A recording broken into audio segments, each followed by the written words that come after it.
پھر اسی طرح دو اور طرح کے لوگ ہوتے ہیں. ایک وہ ہوتے ہیں جو ہم پر کوئی احسان کرتے ہیں, آبویسلی جو آپ کے ساتھ اچھا کرتا ہے تو آپ محبت سے ملتے ہیں اس کو, احسان مند ہونے کی وجہ سے.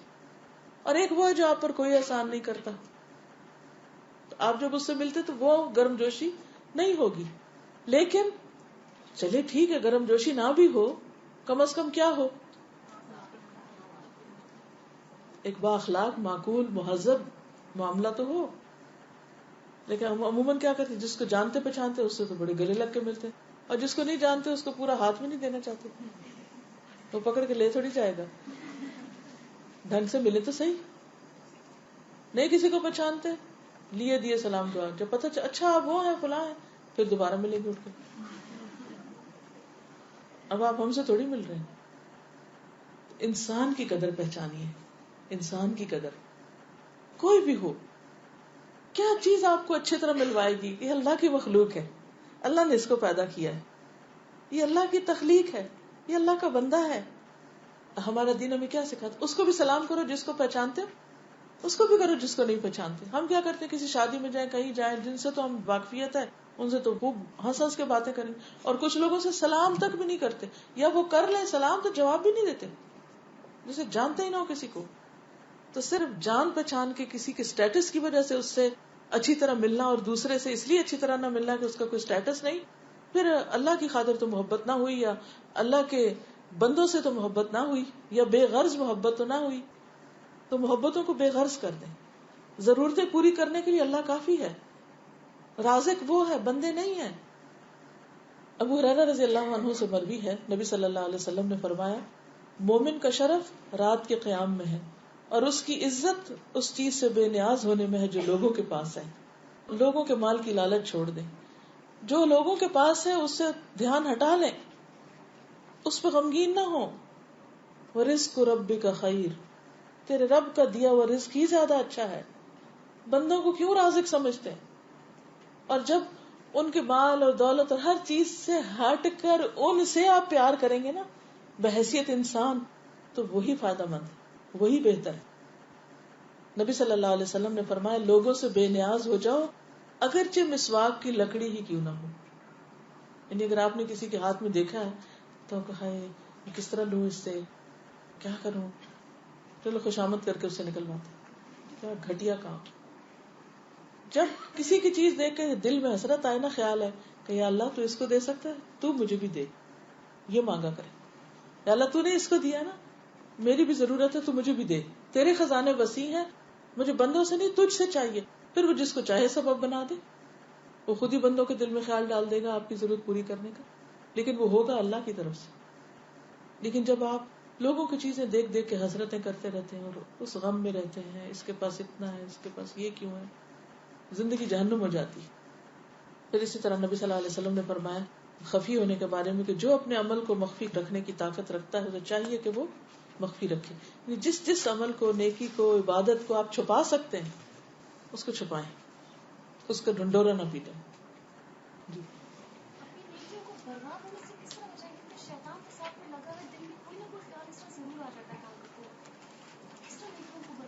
نیکیاں خیال آنے سے برباد نہیں ہوتی, اس خیال پر عمل کرنے سے ہوتی. ٹھیک ہے, خیال تو آ جاتا ہے لیکن پھر فوراً جھٹک کے اپنے خیال کو درست کریے. جب میزان ہوگی نا تو آپ کو پتہ چل جائے گا, نا یہ نہیں, اس میں آپ کو سوچنا نہیں پڑتا. پھر دیکھیے آپ مختلف زندگی کے کاموں میں یہ لینا یہ نہیں لینا, اتنا ڈالنا اتنا نہیں, جیسے کھانا بھی پکانا, تو اس میں ہر وقت آپ ناپ تول تھوڑی کر رہے ہوتے ہیں, ایک اندازے سے چل رہے ہوتے ہیں, یہ ٹھیک ہے یہ نہیں, یہ نہیں, اندازے نہیں. اسی طرح یہ خیال ٹھیک ہے نہیں, یہ اچھی بات ہے یہ نہیں, یہ کرنا یہ نہیں, یہ چھوڑنا ہے, وہ ایک ہیبٹ بن جاتی. جب تک نیکی ہیبٹ نہیں بنتی نا تو یہ بہت خلل رہتا ہے. نیکی کو ایک ہیبٹ بنا لیں کہ آپ آٹومیٹیکلی چلتے جائیں. پھر اس پر شروع میں مشکل ہوگی لیکن انشاءاللہ آہستہ آسان ہو جائے گا. آپ سے مشورے کے لیے استاذہ, آپ ہمیشہ لائم لائٹ میں ہوتے تو آپ کیسے اپنے آپ کو بچاتے ہو ٹو بی ہڈن, اینڈ یہ جو اندر جو خواہش ہوتی ہے دکھاوے کی وہ تو نیچرل ایک خواہش ہوتی ہے, تو اسے کیا کرنا چاہیے, کیسے اپنے آپ کو بچانا چاہیے؟ دیکھیے اپنے کام پہ فوکس رکھے نا انسان, کہ یہ میرا کام ہے اور مجھے اس کو آسان طریقے سے کرنا ہے. فوکس کام پر ہو, اپنی ذات پر نہ ہو. ایک تو یہ چیز ہے. دعا اور مدد اللہ کی وہ سب چیزیں اپنی جگہ ہیں, وہ اس وقت میں نہیں ٹچ کری کیونکہ وہ اٹس انڈرسٹوڈ. لیکن پریکٹیکل ٹپس کیا ہیں؟ ایک تو کام پر فوکس ہو. دوسری بات یہ ہے کہ مثلاً اس وقت بولنے کی ضرورت ہے مجھے نا، کہ مجھے سمجھانا ہے آپ کو، لیکن آپ نے اکثر دیکھا ہوگا کہ میں جب لوگوں کے بیچ میں مجلس میں بیٹھی تو میں زیادہ نہیں بولتی، اس میں خاموش رہنے کی کوشش کرتی، میں زیادہ سنتی ہوں، زیادہ رائے بھی نہیں دیتی، زیادہ مشورے بھی نہیں کرتی، بڑھ چڑھ کے نہیں بولتی. کیوں؟ اس وقت میں اپنے آپ کو کنٹرول کرتی ہوں کہ اس وقت ایک تو سب کا حق ہے، دوسرے یہ ہے کہ مجھے منوانا اور جمانا نہیں ہے اپنے آپ کو، کیونکہ فالتو کی باتیں کوئی سننے کو تیار ہو یا نہ ہو، سر پہ سوار رہنا اور بولتے چلے جانا اور وقت بے وقت نصیحتیں کرنا، یہ نہیں ہونا چاہیے. پھر یہ ہے کہ بار بار اپنے رویے کا، اپنی سوچ کا، اپنے ایکشنز کا محاسبہ کرتے رہنا، یہ بہت ضروری ہے کہ کیوں کیا ہے یہ کام. کیونکہ اندر ضمیر نام کی چیز ایسی ہے، فوراً الارم بج جاتا ہے کہ یہ ٹھیک نہیں. اس الارم کو سنیے، اندر کی آوازوں کو سنیے. جی استاذہ، تقویٰ جو ہے وہ دل کا معاملہ ہے، تو آپ نے کہا تقویٰ سے کام خوبصورت ہو جاتا ہے، تو استاذہ کام کرنا ہے تو بغیر تقویٰ کے بھی ہو تو جاتا ہے، تو پھر استاذہ اس کا کیا مطلب ہوا کہ یہ گڈ کوشچن. تقویٰ سے کام خوبصورت کیسے ہوتے ہیں؟ مثلاً آپ نماز پڑھ رہے ہیں، حدیث میں آتا ہے نا کہ جب انسان نماز پڑھتا ہے اور جب اس کو یہ احساس ہوتا ہے کہ کوئی بندہ آگے دیکھ رہا ہے تو اس کی نماز اور اچھی ہو جاتی. اب بظاہر دیکھنے میں تو بڑی اچھا لگ رہا ہے، زیادہ اچھی ہوگی نماز، لیکن کیا واقعی اچھی ہوگی؟ نہیں ہوئی نا، تو کام خراب ہو گیا، شرک ہو گیا. آپ اللہ کے لیے نہیں پڑھ رہے تھے، جو ہی آپ کو پتا چلا کوئی اور آ گیا تو آپ بڑے سیدھے ہو گئے. لیکن جب آپ اللہ کے ڈر سے اچھی نماز پڑھ رہے ہوتے ہیں تو آپ اپنے آپ کو اس وقت بھی جائزہ لے سکتے کہ اچھا اس بندے کے آنے سے پہلے کیا حال تھا اور اب کیا حال ہے، اور وہ چلا گیا تو اب کیا کرنا، اور وہ نہیں ہے تو، اور وہ ہے تو، یعنی یہ سوال اپنے آپ سے کرتے رہیے. ٹھیک. تو ایک ہوتا ہے کاموں کی ظاہری خوبصورتی اور ایک ہوتا ہے کاموں کی حقیقی خوبصورتی. ٹھیک ہے. اب مثلاً آپ صدقہ کر رہے ہیں تو اس میں اللہ کی خاطر جب کریں گے، تھوڑی سی چیز دے کے بھی آپ کو اتنی راحت ہوگی. لیکن جب آپ بندوں کی خاطر کریں گے نا تو معمولی چیز کو بھی اتنے خوبصورت ریپروں میں لپیٹیں گے. ہر چیز جیسے نظر میں آتی تو انسان جائزہ لیتا ہے نا. بعض اوقات صرف ڈیکوریشن اتنی کاسٹ کر جاتی ہے کہ جو اندر چیز ہوتی ہے نا اس کی کوئی کوالٹی نہیں ہوتی، لیکن اوپر کی پیکنگ، ایون باکسز. بعض اوقات ہم دیکھو کہ چاکلیٹ 2-4 چاکلیٹیں، لیکن اس کا ڈبہ آپ دیکھیں اوپر، اور پھر اس کے اوپر جو ریپر ہوگا وہ دیکھیں، اور اس کے اوپر جو ربن ہوگا، اور اس کے اوپر جو سنہرا لگا ہو، اور پھر وہ جس باسکٹ میں رکھی ہوگی، اور وہ اس کے اوپر جو پھول پرندے لگے ہوں گے، اور جب آپ کھودیں گے پہاڑ تو نکلے گا اس میں سے. کیا یہ خوبصورت عمل تھا؟ میرے نزدیک خوبصورت نہیں. بظاہر جو اتنی رونق نظر آ رہی ہے اس کے اندر تو کوئی ویلیوبل چیز خاص نہیں ہے. تو ہم سب کو سوچنا چاہیے، اللہ نے عقل دی ہے نا، غور کرنا چاہیے کیوں کر رہے ہیں. میں نہیں کہتی کہ بھدے طریقے سے آپ دیں کسی کو کوئی چیز، نہیں، اچھے طریقے سے نفاست ہونی چاہیے، خوبصورتی ظاہری بھی ہونی چاہیے. ان اللہ جمیل یحب الجمال. انسان کا کپڑا اچھا ہو، جوتا اچھا ہو، بال اچھے بنے ہو، کوئی برائی نہیں ہے اس میں. لیکن جب تک تقویٰ نہیں ہوگا نا، میزان نہیں آئے گا. تقویٰ آپ کو بتائے گا کہ آپ کیا کر رہے ہیں. اگلی حدیث پڑھ لیتے ہیں کیونکہ اس کے ساتھ ملے گی تو بات بنے گی. حدیث نمبر 62 عن حمام بن الحارث ان رجلا جعل يمدح عثمان فعمد المقداد فجثى على ركبتيه وكان رجلا ضخما فجعل يحثو في وجهه الحصى فقال له عثمان ما شأنك فقال إن رسول الله صلى الله عليه وسلم قال إذا رأيتم المداحين فاحثوا في وجوههم التراب رواہ مسلم کتاب الزہد عن حمام بن الحارث ان رجلا جعل يمدح عثمان فعمد المقداد فجثى على ركبتيه وكان رجلا ضخما فجعل يحثو في وجهه الحصى فقال له عثمان ما شأنك فقال ان رسول الله صلى الله عليه وسلم قال اذا رأيتم المداحين فاحثوا في وجوههم التراب رواہ مسلم کتاب الزہد. سیدنا حمام ابن حارث رضی اللہ عنہ سے روایت ہے کہ ایک آدمی سیدنا عثمان رضی اللہ عنہ کے منہ پر ان کی تعریف کرنے لگا فیس ٹو فیس. تو سیدنا مقداد رضی اللہ عنہ قصدن اپنے گھٹنوں کے بل بیٹھ گئے جیسے اتحیات میں بیٹھے, اور وہ موٹے تھے اور تعریف کرنے والے کے منہ پر کنکریاں ڈالنے لگے, وہ جو باریک سی ہوتی ہے نا, ریت سی. تو سیدنا عثمان رضی اللہ عنہ نے ان سے کہا یہ تم کیا کر رہے ہو؟ تو انہوں نے عرض کیا رسول اللہ صلی اللہ علیہ وسلم نے فرمایا جب تم روبرو تعریف کرنے والے کو دیکھو تو ان کے چہروں پر مٹی ڈالو. یعنی میں حضور صلی اللہ علیہ وسلم کی حدیث کی یا آپ کے حکم کی تعمیل کر رہا ہوں. اب اس کی وضاحت ہے. حمام بن حارث سے روایت ہے ان رجلا جعل يمدح عثمان کہ ایک شخص نے عثمان رضی اللہ عنہ کی تعریف شروع کر دی. مدح کہتے ہیں خوشامد کو, غیر واقعی اوصاف پر تعریف, ایسی باتوں کا بیان کرنا کسی میں جو اس میں ہو ہی نہ. وَيُحِبُّونَ أَن يُحْمَدُوا بِمَا لَمْ يَفْعَلُوا. منافقین کی صفت قرآن مجید میں کیا بتائی گئی کہ وہ پسند کرتے ہیں کہ ان کی تعریف اس بات پر کی جائے جو ان میں ہے ہی نہیں, جو انہوں نے کیا ہی نہیں. ان کاموں پہ بھی ان کو تعریف ملے, شاباش ملے جو ان کے نہیں, کسی اور کا کام ہے. فعامد المقداد, تو مقداد جو تھے انہوں نے کیا کیا, انہوں نے قصد کیا یعنی ارادہ کیا. فجثا علی رکبتیہ, تو اپنے گھٹنوں کے بل بیٹھ گئے, آگے ہو گئے. اور گھٹنوں کے بل اس طرح انسان بیٹھا نا, پاؤں پیچھے سے اونچے کر کے, جیسے کوئی کچھ کرنے لگا ہو, کوئی اقدام کرنے لگا. وکان رجلا ضخما, اور وہ ذرا بھاری جسم کے تھے. فجعل یحثو, تو وہ گرانے لگے, پھینکنے لگے. حثا یحثو ہوتا پھینکنا, اور حسی کہتے لب کو, لب بھر کے کسی پہ کچھ ڈالنا. فی وجہہ, ان کے چہرے پر الحصا, کنکریاں. فقال له عثمان, تو عثمان کہنے لگے ما شأنو, یہ کیا کر رہے ہو؟ فقال, تو کہنے لگے ان رسول اللہ صلی اللہ علیہ وسلم قال, کہ رسول اللہ صلی اللہ علیہ وسلم نے فرمایا اذا رأیتم المداحین, جب تم دیکھو مداحین کو. مداح کون سا صیغہ ہے؟ مبالغہ کا, بہت زیادہ تعریف کرنے والے, غیر حقیقی باتیں کرنے والے.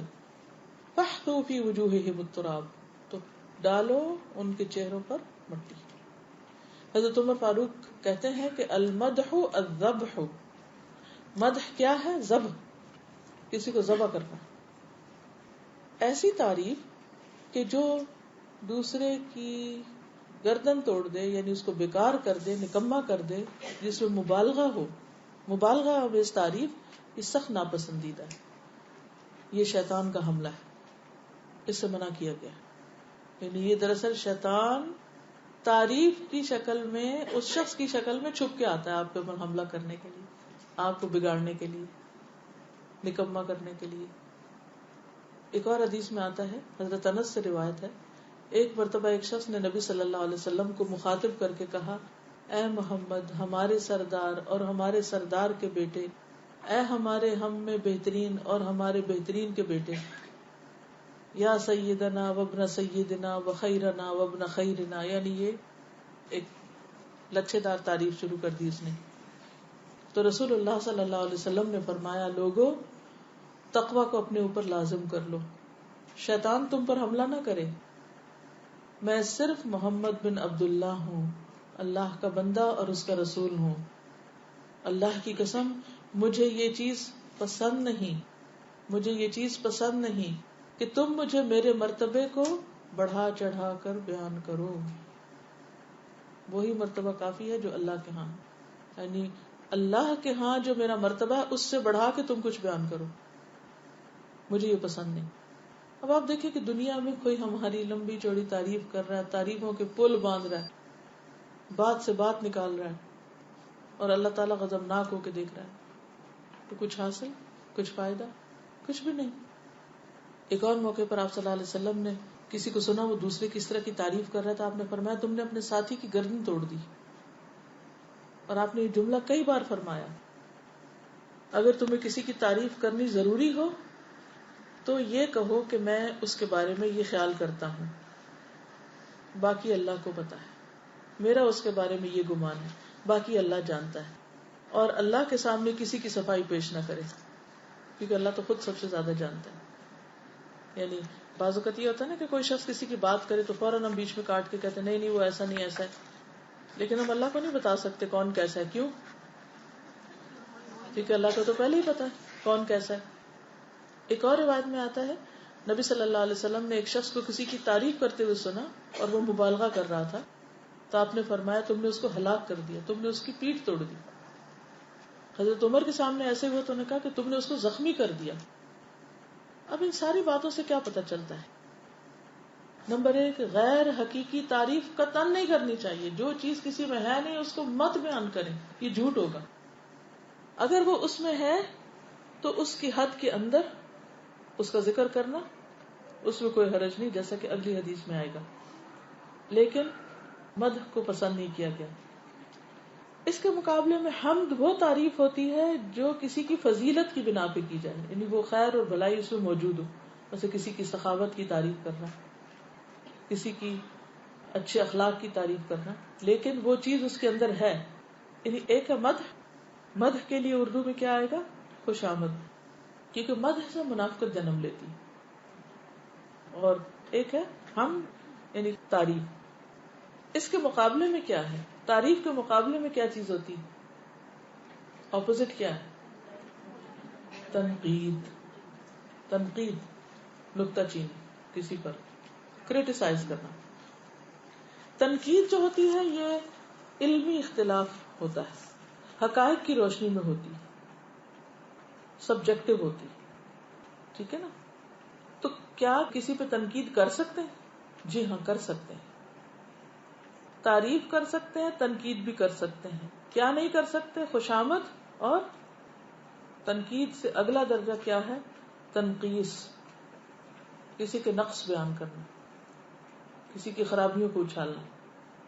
اور کیا نہیں کر سکتے؟ کسی کی تذلیل، ذلیل نہیں کر سکتے. تحقیر.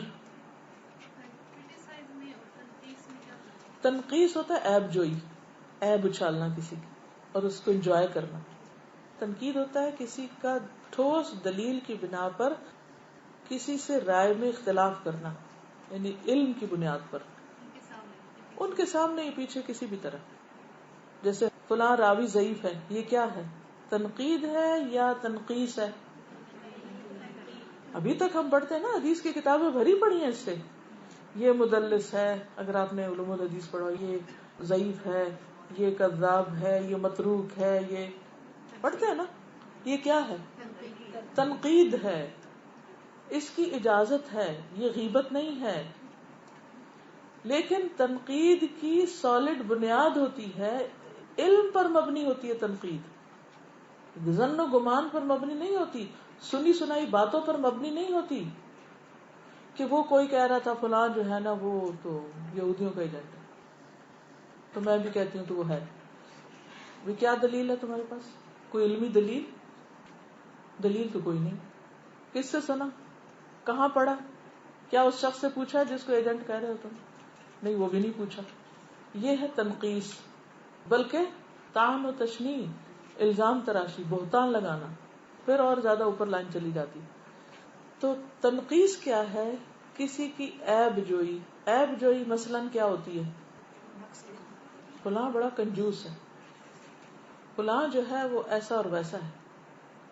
یہ جو تنقیس ہے یہ کس لیے ہوتی ہے؟ تذلیل کے لیے، تحقیر کے لیے.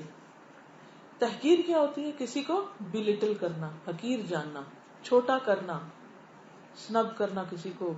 بیٹھ جاؤ، تمہیں کچھ نہیں آتا، کچھ نہیں جانتے تم، جاہل کہیں کے، بے وقوف، بدھو. یہ تنقیس، تحقیر، تذلیل ہے. اس سے بچنا چاہیے. لیکن علمی اختلاف جائز ہے بلکہ ضروری ہے. مثلاً اگر کسی نے کوئی حدیث بیان کر دی جو حدیث ہے ہی نہیں، اب آپ کسی کو بتاتے ہیں کہ یہ حدیث نہیں ہے، اس شخص نے غلط کہا، تو آپ کس کا دفاع کر رہے ہیں؟ نبی صلی اللہ علیہ وسلم کا، کہ آپ کے اوپر ایک جھوٹی بات لگائی جا رہی جو آپ نے فرمائی نہیں.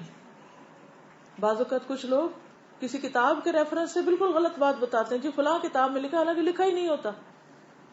اب آپ کو پتا ہے کہ اس میں ایسا نہیں لکھا، تو آپ کو کیا فرض بنتا ہے؟ اگر آپ کو پتا ہے، اگر نہیں پتا تو زبان کھولنے کا حق نہیں، اور اگر پتا ہے تو آپ ود ریفرنس بتا سکتے ہیں، جی کل استاذہ آپ نے یہ حدیث کوٹ کی تھی، میں نے جا کے چیک کی ہے، اس میں یہ لفظ ایسے نہیں ایسے ہے. یہ آپ کو پورا حق ہے. اس میں نہ دیکھیں کوئی ماں باپ ہے، نہ دیکھیں کوئی استاد ہے، نہ دیکھیں کوئی بڑا ہے، نہ دیکھیں کوئی چھوٹا ہے. کیوں؟ یہ دین کا معاملہ ہے. کیونکہ استاد بھی اور ماں باپ بھی اور بڑے بڑے علماء بھی اور بڑے بڑے بزرگ بھی بھولنے والے انسان ہوتے ہیں، وہ معصوم نہیں ہوتے. ٹھیک ہے نا؟ یعنی بعض اوقات ایک لفظ کو ایک طرح پڑھنا چاہیے، انسان کسی اور خیال میں تو کچھ اور منہ سے نکل جائے. تو باقی سب کو اللہ نے آنکھ اور کان دیے، ان کا فرض بنتا ہے کہ وہ دوسرے کی اصلاح کرے. بھائی نہیں، یہ ایسا نہیں، ایسا ہے. حضرت ابوبکر اور عمر کے درمیان ایسے بہت سے علمی اختلاف ہوتے تھے اور ان کی محبت کبھی کم نہیں ہوئی. یہ چیزیں محبت کم نہیں کرتی، یہ چیزیں محبت میں اضافہ کرتی ہیں. مجھے شکر گزار ہونا چاہیے ان لوگوں کا کہ جو میری ایسی غلطی کی مجھے نشاندہی کریں، مجھے بتائیں کہ دیکھیں آپ نے ایسا کہا، ایسا نہیں ایسا تھا، تو مجھے بھی اس کی اصلاح کر لینی چاہیے، اس میں ناراضگی کا اظہار نہیں کرنا چاہیے. اب دیکھیے حدیث میں مدح، خوشامد، ان چیزوں کو تو منع کیا گیا ہے، ایسی تعریف کو تو منع کیا گیا، لیکن تنقید کو کہیں بھی منع نہیں کیا گیا. ہاں عیب جوئی کو منع کیا گیا، غیبت کو منع کیا گیا، بہتان ترازی کو منع کیا گیا. کس چیز کو نہیں منع کیا گیا؟ تنقید کو. اچھا، ہم کریٹیسائز کرنے کو نیگیٹو معنوں میں اصل میں لیتے ہیں، اردو میں ہم نے اس کا نیگیٹو مطلب بنایا ہوا اور کرتے بھی نیگیٹو انداز سے ہیں. طریقہ بھی ہمارا ایسا ہی ہوتا ہے پھر، جس کی وجہ سے وہ ایک صحیح بات بھی غلط ہو جاتی. تو ان سب چیزوں کا فرق آپ کو معلوم ہونا چاہیے. ٹھیک ہے؟ کس کس کا؟ مدح، حمد، تنقید، تنقیص، تذلیل، تحقیر، تشنیع. یہ ہمیں پتہ نہیں ہوتا نا، تو جہاں ہم نے تعریف کرنی ہوتی ہے وہاں ہم تنقید شروع کر دیتے ہیں، جہاں تنقید کرنی ہوتی ہے وہاں تعریف شروع کر دیتے ہیں، اور جہاں تنقید کرنی ہوتی ہے وہاں تنقیص شروع کر دیتے ہیں، تحقیر شروع کر دیتے ہیں، اور گڑبڑ کر کے گھر آ جاتے ہیں. نیکی کمانے گئے تھے، عمل بھی برباد کر کے آگے، کیونکہ ناسمجھی ہے، پتہ ہی نہیں ہے کہ کون سا کام کتنا کرنا ہے. اچھا، کچھ لوگ جب ایک حدیث سے پڑھ لیتے ہیں کسی کی تعریف نہیں کرنی چاہیے، تو وہ کسی کی خوبی کو ایکنالج ہی نہیں کرتے کہ کسی میں کوئی بلائی ہے. کہتے نا منہ سے لفظ نہیں نکال کسی کی تعریف کا، کیونکہ اس سے تو حالانکہ وجہ یہ نہیں ہوتی، وجہ یہ ہوتی ہے کہ وہ کسی کی بڑائی یا کسی کی اچھائی کو ماننا نہیں چاہتے. یہ پھر ایک اور خرابی. بعض لوگ اس بڑائی کو اتنا نہیں رہنے دیتے، اگر وہ 1 انچ ہے تو اس کو 1 فٹ بنا دیں گے. یہ غلط ہے، جو ہے ہی نہیں وہ ڈالیں گے اس میں. تو ایگزیجریشن، مبالغہ رائی اور خوشامد اور غیر حقیقی اوصاف کی بنا پر کسی کی تعریف کرنا، یہ سب چیزیں ناپسندیدہ ہیں. تو اب کیا ہوا کہ جب اس نے ایسا شروع کیا تو حضرت عثمان نے دیکھا کہ وہ تو لٹرلی عمل کر رہا ہے اس حدیث پر. حضرت عثمان بھی خلیفہ تھے نا، تو عام طور پر ایسی خوشامد، مدح کس کی ہوتی، کس کے مداح ہوتے ہیں؟ لوگ جو بڑی شخصیات ہوتی ہیں ان کے مداح ہوتے ہیں، یا جن سے کوئی مقصد ہوتا ہے یا کوئی فائدہ اٹھانا مطلوب ہوتا ہے، ان کے مداح ہوتے ہیں. عام طور پر اس معاملے میں اعتدال سے ہٹ جاتے ہیں. اسی لیے اگلی حدیث بھی چونکہ اس مفہوم کو مکمل کرے گی، اس لیے اس کو بھی پڑھ لیتے ہیں. ٹھیک ہے؟ حدیث نمبر 63 عن ابی ذر قال قیل لرسول اللہ صلی اللہ علیہ وسلم ارأیت الرجل يعمل العمل من الخير ويحمده الناس عليه قال تلك عاجل بشرى المؤمن رواہ مسلم کتاب البر والصلة والادب عن ابي ذر قال قيل لرسول الله صلى الله عليه وسلم ارايت الرجل يعمل العمل من الخير ويحمده الناس عليه قال تلك عاجل بشرى المؤمن رواہ مسلم کتاب البر والصلة والادب. سیدنا ابو ذر رضی اللہ عنہ سے روایت ہے کہ رسول اللہ صلی اللہ علیہ وسلم سے کہا گیا آپ اس شخص کے بارے میں کیا فرماتے ہیں جو اچھے اعمال کرتا ہے اور لوگ اس کی تعریف کرتے ہیں.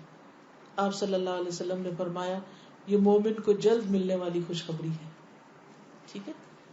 اب آپ کوئی اچھا کام کرتے ہیں اور آپ کی نیت بالکل نہیں ہوتی کہ لوگ آپ کی تعریف کریں، لیکن آپ اس کثرت سے خیر و بھلائی کرتے ہیں کہ لوگوں کے دل میں آپ کی قدردانی پیدا ہو جاتی ہے، محبت آتی ہے، ان کی زبان سے بھی آپ کے لیے خیر بھلائی کے الفاظ نکل جاتے ہیں جو اتنے ہی ہوتے ہیں جتنے آپ ڈیزرو کرتے ہیں، اس سے زیادہ خوشامد وغیرہ نہیں ہوتی اور نہ ہی کسی مطلب کے تحت ہوتی. تو ایسی صورت میں انسان کو پریشانی ہونے لگتی ہے کہ میں نے تو اس غرض سے کام نہیں کیا تھا، میں نے تو اس لیے کام نہیں کیا تھا کہ لوگ میری تعریف کریں. آپ کے ساتھ ہوا کبھی ایسا؟ بہت دفعہ ایسے ہوتا ہے نا کہ آپ کے وہم و گمان میں نہیں ہوتا کہ آپ کے اس کام کو کوئی سراہے گا، کرے گا، اور نہ آپ اس مقصد کے لیے کر رہے ہوتے، لیکن آپ تعریف سننے لگتے ہیں. اس وقت انسان کو گھبراہٹ ہوتی کہ کہیں میرا عمل یہیں دنیا میں تو نہیں ضائع ہونے لگا، کہیں یہی تو اجر نہیں ملنے لگا. تو اس پر آپ صلی اللہ علیہ وسلم نے تسلی کرا دی کہ یہ دنیا میں مومن کو خوشخبری مل جاتی ہے کہ اس کا عمل جو ہے وہ قبولیت پا رہا ہے. اب اچھے کام کی جو تعریف ہے یہ ایک میزان بھی ہے، انسان کیا کر رہا ہے. کیونکہ دیکھیں نا، کہیں تو پتہ چلے گا تم اچھا کر رہے ہو برا کر. اگر کوئی آپ کی تعریف کر رہا ہے تو اس کا مطلب ہے کہ آپ کچھ اچھا کر رہے ہیں، اور اگر کوئی آپ کو کریٹیسائز کر رہا ہے یا تنقید کر رہا ہے تو آپ کو سوچنا چاہیے کہ آپ نے کچھ غلط کیا ہے. تو یہ دونوں چیزیں دراصل انسان کو بیلنس رکھنے کے لیے ضروری بھی ہوتی ہیں. عبداللہ بن مسعود سے روایت ہے کہ ایک آدمی نے رسول اللہ صلی اللہ علیہ وسلم سے پوچھا مجھے کیسے معلوم ہوگا جب میں نیکی کروں یا برائی کروں، کیسے پتا چلے گا کہ میں نے اچھا کیا کہ برا کیا؟ نبی صلی اللہ علیہ وسلم نے فرمایا جب تمہارے ہمسائے کہیں کہ تم نے اچھا کام کیا، جب تمہارے ہمسائے کہیں کہ تم نے اچھا کام کیا تو تم نے اچھا کام ہی کیا، اور جب وہ کہیں کہ تم نے برا کام کیا تو تم نے برا کام ہی کیا. تو تمہارا گواہ کون ہے اور ان کی گواہی قبول بھی ہوگی. تو اب آپ دیکھیے کہ آپ کے ہمسائے آپ کے بارے میں کیا رائے رکھتے ہیں. اب آپ نے یہ نہیں کہا کہ ہمسایوں کی تعریف مت کرنا. یاد رکھیے جس تعریف سے منع کیا کہ جو ناپسندیدہ ہے وہ کیا ہے؟ ایگزیجریشن والی اور خوشامد، فلیٹری. دنیا میں اچھی شہرت ہونا جنتی ہونے کی علامت بھی. ابن عباس سے مروی ہے کہ رسول اللہ صلی اللہ علیہ وسلم نے فرمایا جنت والا وہ شخص ہے جس کے کانوں میں اللہ تعالیٰ لوگوں کی طرف سے اچھی تعریف ڈالتا ہے.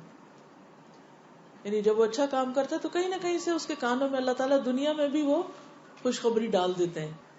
کبھی خواب میں کچھ نظر آ جاتا ہے، کبھی کوئی ویسے ہی اکنالج کر لیتا ہے، یعنی کسی نہ کسی شکل میں، اور وہ سن رہا ہوتا ہے، یعنی دنیا میں سن کے مرتا ہے. اور جہنم والا وہ شخص ہے جس کے کانوں میں اللہ تعالیٰ لوگوں کی طرف سے شر ڈالتا ہے اور وہ سن رہا ہوتا ہے.